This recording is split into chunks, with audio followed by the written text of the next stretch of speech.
All right, hey nerds. Going to talk about my favorite Hegelian slash Lacanian slash Marxist philosopher, Slavoj Zizek, and his, as always, interesting and controversial opinion on love, which I think actually makes sense and is very interesting. As always, as is always the case with Zizek, his opinions are very interesting, even if you don't necessarily agree with them. But I think at least mostly agree with this one and his perspective on the theology of love, but particularly love, I would say. And of course, this clip has a way, like even more than usual, of the stereotypical Zizek, and blah blah blah, and so on. That sort of thing. But let's get into the clip. This proverbial boring questioning of a man from a woman, tell me, why do you love me? It's a very good question because there is no answer to it. The paradox is that the moment you can answer it, it's by definition not love. Intelligent theologists, they know very well that if you... I like that. The moment you can understand it, it's not love. The way I simplified it in the title is love cannot be explained, which I think is interesting. Everyone who's experienced love knows that it's a very complex emotions, and you can say that. And I used to make this argument myself that because I was a militant atheist and I worshiped science and was into scientism like Sam Harris, that love is just oxytocin, which is the way that evolutionarily speaking, mothers bonded with their children because the children get oxytocin, they feel oxytocin from the love, and it's a way for the mothers to bond with their children.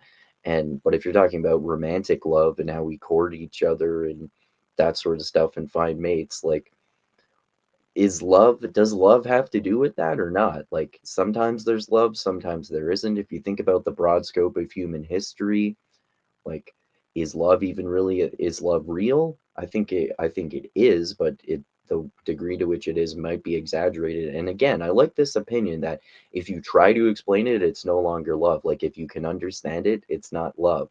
If you can explain it in certain specific terms, then it's just like courtship, or it's just like mating, or childbearing, or just enjoying the ecstasy of sex. It's like enjoying sex or wanting to have children or getting along well with someone. It's not necessarily actually love.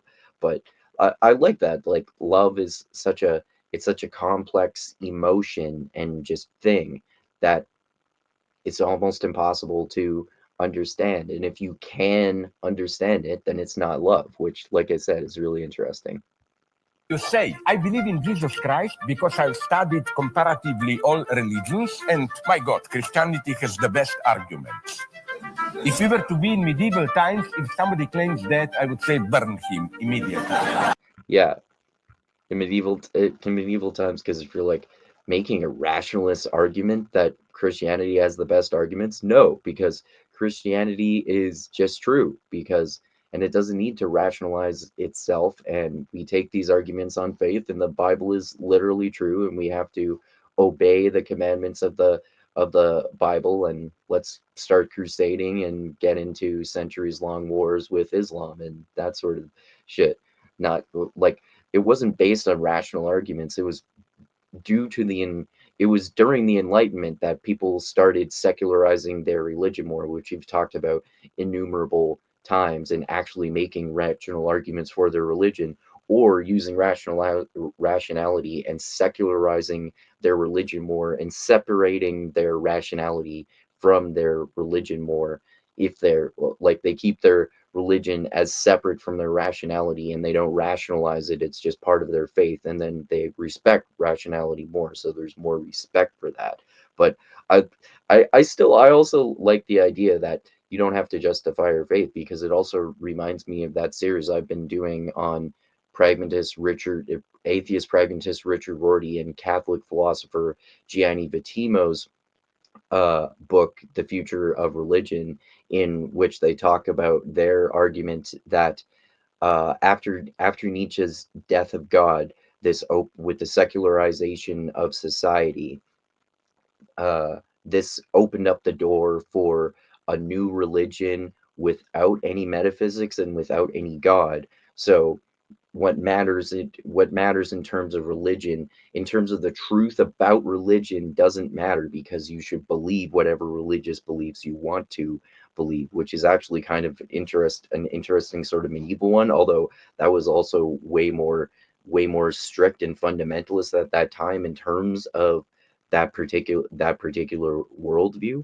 But yeah, I think that's really interesting. So yeah, let's get back into the clip. I keep saying it's interesting. The proper Christian answer Let's is get back to that. yes. Somebody claims that, I would say burn him immediately. The proper Christian answer is yes, there are reasons to believe in Christ. But to understand these reasons, you have to believe. And it's exactly the same with love. You can say why you are in love. Like you have to believe in order to understand, but you have to understand, but you can't understand unless you believe. So you have to believe without understanding before you can actually understand it. And then once you do understand it, then you don't believe it anymore. So by that logic, then does that mean once you understand your faith, then you're no longer a religious person and you become an atheist?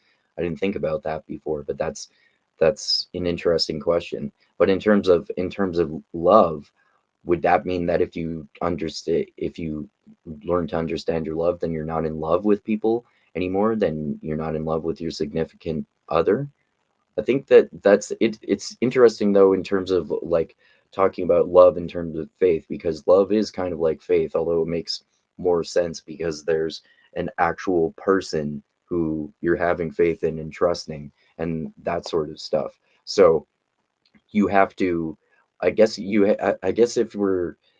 maybe he's implying there that if you if you believe in love, then you can love someone, and if you have faith in your love someone, then you eventually love them. But once you understand it more, then it's not love, and you try to understand it more, but the more you understand it, the more it kind of like tarnishes the feeling, which I don't agree with that sort of thing in general, but in terms of love, I think that's a really good point.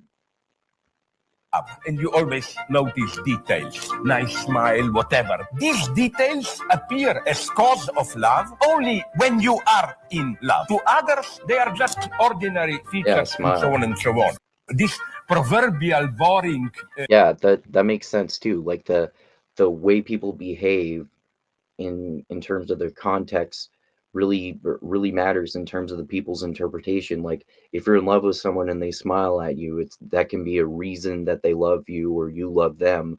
But if other people are just observing at that and they don't know you and they don't know you're in love, it's just someone smiling. Or if they smile at someone else, they could be the same kind of, the smile could look the same but have not have the love behind it. So how do you know, like, through communicating our feelings to each other and stuff, that you can see that someone is lovingly smiling at someone and that they're not lovingly smiling at you, even though the smile might look exactly the same, because the emotion conveyed through the smile is different depending on who the person is looking at. So, but yeah, I think basically, as usual, Zizek has a very interesting and somewhat controversial opinion on love, and I incline to mostly agree. Love cannot be explained.